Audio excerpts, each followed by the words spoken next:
episode. The study involved having subjects listen to a story.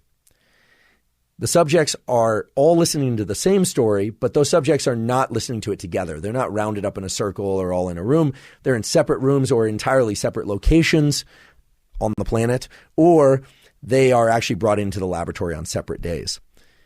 What this study found is that different subjects listening to the same story undergo the same variation in heart rate.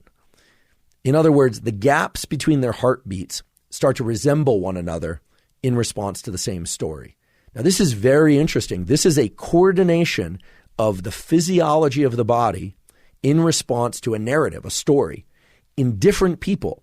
And yet when they line up the heart rates of these different people who listen to the story at completely different times, they find that those heart rates map onto one another almost identically. It's really remarkable.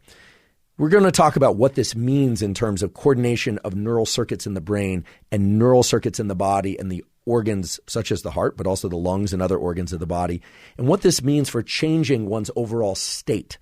A key theme that's going to come up today again and again is the distinction between traits, which are pervasive aspects of who we are and how we tend to react to different types of circumstances, and states, which are more transient. They tend to, you can invoke a state in somebody, a state of fear or a state of relaxation.